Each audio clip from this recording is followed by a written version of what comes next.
Saudações a todas e a todos, continuando nossa reflexão da Carta aos Romanos, no capítulo 7º. Revimos, na última vez, os versículos 9, 10, 11, 12 e 13. A situação humana antes da lei no paraíso. O pecado que se introduz, o pecado com P maiúsculo que se introduz e produz a morte. Paulo está mostrando como Cristo nos libera da lei. Mas ele não pode falar mal da lei. A lei é a Torá que lhe deu vida durante toda a sua primeira fase de entrega e devoção a Deus Nosso Senhor. E o fato dele ter conhecido Jesus Cristo não vai fazer com que ele negue todos os valores vividos antes. Portanto, a lei é boa, mas nós fomos libertados das obrigações da lei. Agora vamos viver no espírito e não mais na letra. E Paulo está refletindo de forma antropológica, ele está vendo o ser humano, a natureza humana, antes da lei, no paraíso, depois do paraíso da expulsão. É um pouco a história da salvação. Até que viesse Moisés no Monte Sinai, o que é que ele vai dizer em seguida? Ele vai dizer, quando eu olho a minha natureza, eu vejo que não basta a minha inteligência e a minha vontade livres. Não basta a minha boa vontade. Não basta eu dizer, eu quero. Há alguma coisa que peleja dentro de mim e que me leva exatamente para o lado contrário.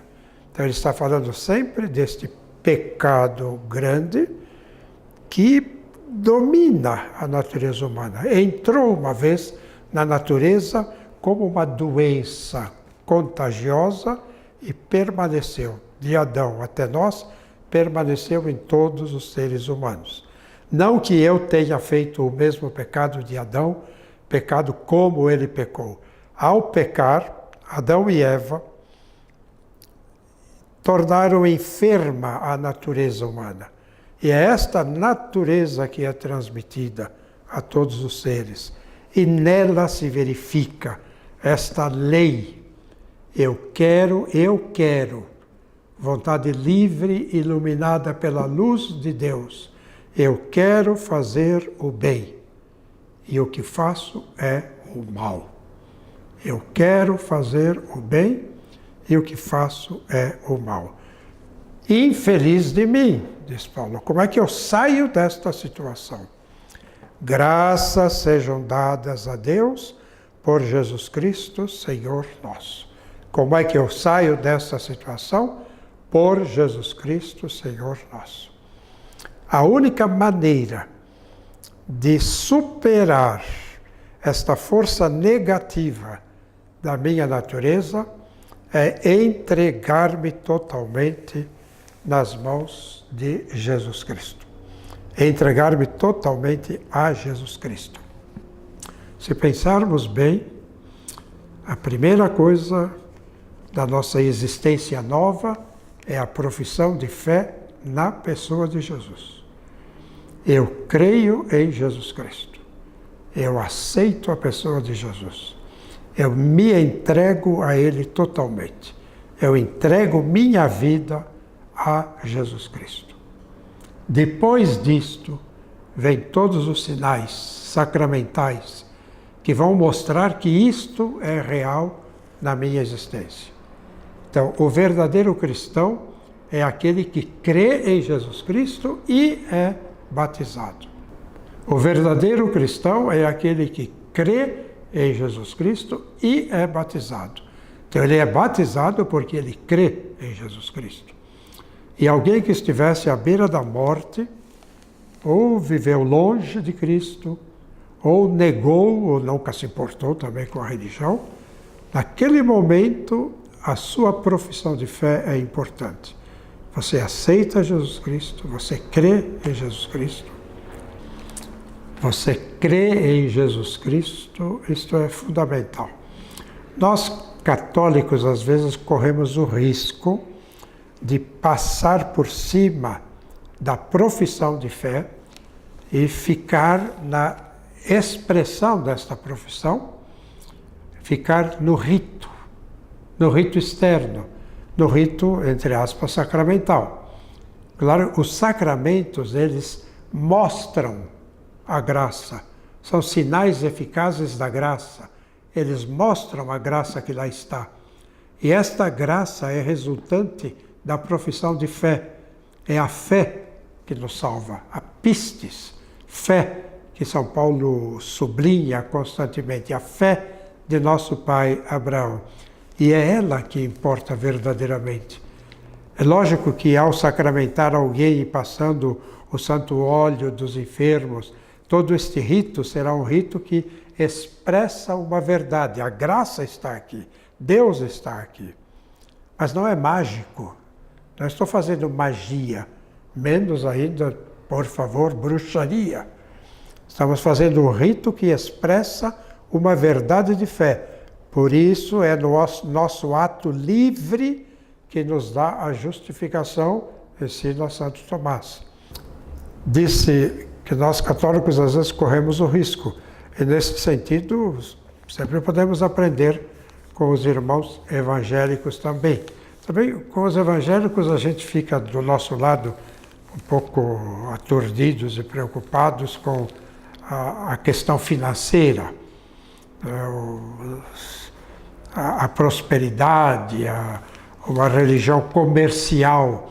Mas há um povo que tem fé, que acredita, que recebeu o Senhor Jesus. Estava no hospital, fui ungir uma pessoa e havia no outro leito uma senhora. Aí, depois de ter feito a unção da pessoa católica, eu me aproximei daquela senhora e perguntei: a senhora gostaria de receber a unção? Eu devia ter feito outra pergunta, se ela era católica ou não, hoje em dia. Mas a senhora gostaria de receber a unção? Ela disse: muito obrigado, eu já aceitei o Senhor Jesus. Eu já aceitei o Senhor Jesus. Pronto, isso é o fundamental. O que seria a unção? A expressão desta aceitação, a manifestação desta aceitação, a revelação de que a graça de Deus está lá. Não é simplesmente um sinal mágico que faz zut, com que a graça desça repentinamente. A graça de Deus já foi distribuída sobre a humanidade. Ela tem que ser atualizada, ela tem que ser ativada em cada sacramento que nós celebramos. Por isso, quando falamos de representar, nós estamos falando de tornar presente agora aquilo que aconteceu no passado, a cruz de nosso Senhor Jesus Cristo. E não representar fazendo um teatro, é representar tornando presente a obra de salvação do Senhor Jesus. Então, quem nos libertará deste corpo de morte? Graças sejam dadas a Deus por Jesus Cristo, nosso Senhor. Quem nos libertará? Jesus Cristo. Assim, pois, sou eu mesmo, que pela razão sirvo a lei de Deus e pela carne a lei do pecado. Quer dizer, a minha natureza me puxa para o pecado. A minha razão, inteligência, vontade me puxa para a vontade de Deus. Há uma luta constante entre nós. Mas a graça de Deus pode me tornar vencedor nesta luta. Portanto, estou começando o capítulo 8, a primeira frase.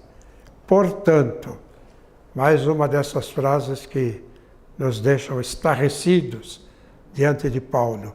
Não existe mais condenação para aqueles que estão em Cristo Jesus. Aqueles que estão em Cristo Jesus não serão condenados. Não existe condenação para quem está em Cristo Jesus. Quem come deste pão viverá eternamente. Não se trata do atozinho de pegar o pão, que muitas vezes se faz mecanicamente, sem saber o que está acontecendo. Mas se trata de estar em Cristo Jesus. Não existe mais condenação para aqueles que estão em Cristo Jesus. Na carta aos Filipenses, para fazer uma citação de outro texto de Paulo, ele escreveu aos seus grandes amigos de Filipos, não é? Que não existe nada maior nem melhor do que conhecer Jesus Cristo e ser achado nele. Eu tudo considero perda pela excelência do conhecimento de Jesus Cristo.